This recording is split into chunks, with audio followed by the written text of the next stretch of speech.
Now, at the Vatican in Rome, a conference of bishops is signaling to the world more signs of a changing tide of tolerance in the Catholic Church. They say the Church should no longer disdain couples living together before marriage, those who have divorced, and that the Church should be more accepting of gays. The group of church leaders convening on family issues are halfway through their 2-week-long synod, or meeting. They decided to share their collective opinions in a document on Monday. Pope Francis is credited with leading the way when last year he said, quote, "Who am I to judge whether gays and lesbians could be good Christians?" The bishop's language went further, saying gays have, quote, "gifts and qualities to offer the Christian community, are we capable rather of welcoming these people, guaranteeing them a fraternal space in our communities." Well, in a special piece for a Time magazine published online, Christopher Hale writes that the bishops are leading the Church into the future with a message of mercy.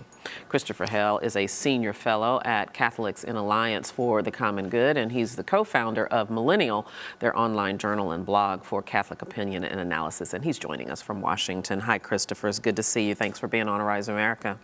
Thank you for having me tonight. I appreciate being here. Hey, I just simply want to start with your reaction. What is your reaction to these statements by these bishops? Well, you know, we kind of seen the other shoe fall. We've seen since July 2013 when Pope Francis famously said, "Who am I to judge?" The Catholic Church is evolving on these issues, and you're seeing that we're creating a more inclusive space for the LGBT community in our church. So it's exciting, and it's exciting to see where this can go and how it can develop into the future. Well, I think that probably we have to stop and say, what does this really mean? Does this, first of all, signal a change in theology of the Church? Because I don't really think that it does. So what do these statements really mean? No, so the Church's teaching hasn't changed in any capacity. What we're talking about is a pastoral shift. In the Catholic Church, tone is substance. We're a sacramental church. The way we do things, the way we walk, is the way we talk. And so we're seeing that the Church is talking about the gifts of the LGBT community. That means something. We're going to see parishes hopefully have more inclusive spaces for gays and lesbians. And I think though the Church's teaching will not change, how we apply that teaching will change. We're leading with mercy is what Pope Francis calls it. And we're not judging people as soon as they walk in the door. We're giving them a space to be who they are. This is the first time I've really seen a statement from the Holy See that values sexual orientation. The language has changed significantly in 1975. It was about, an orientation issue. Intrinsically disordered is what they called it. In 2014, we're talking about the gifts that the LGBT community has. It's a significant shift that we're seeing here. And I'm just wondering, I can see how these sentiments would be celebrated around the world, both within and without the Catholic Church, but I can also see how they could serve to be very divisive. How controversial do you think these will be, particularly within the old establishment of the Catholic Church, in the Vatican specifically? Change comes difficult in this church. We're a 2 millennia old organization, so there is pushback and there will be pushback. The question is, what will win? And we believe the church is formed and evolves under the Holy Spirit.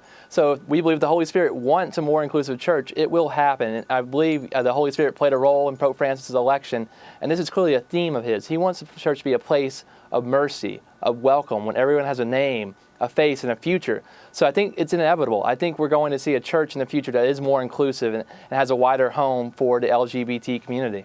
Give us just a little bit of perspective about this synod, this meeting of bishops. What is this meeting about, and what normally does it produce? For sure. The Synod of Bishops was founded in 1965 after the Second Vatican Council. They normally meet every 2 to 3 years to discuss issues of the church, major pastoral priorities.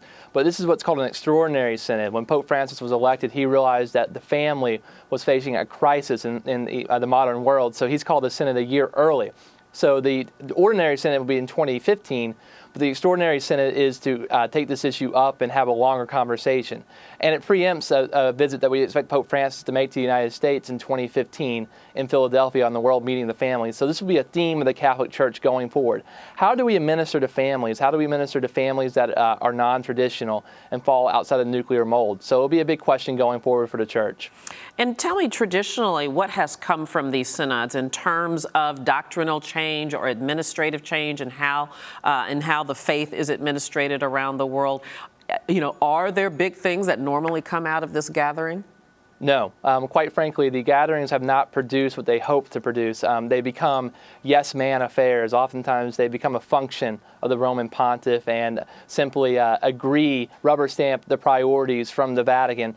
But Pope Francis has asked for a spirit of openness, a dialogue, saying that every bishop should speak his opinion, frankly, without fear of retribution, etc. So what's happened in the past week at the Extraordinary Synod is something we haven't seen in synods since 1965 when they were established.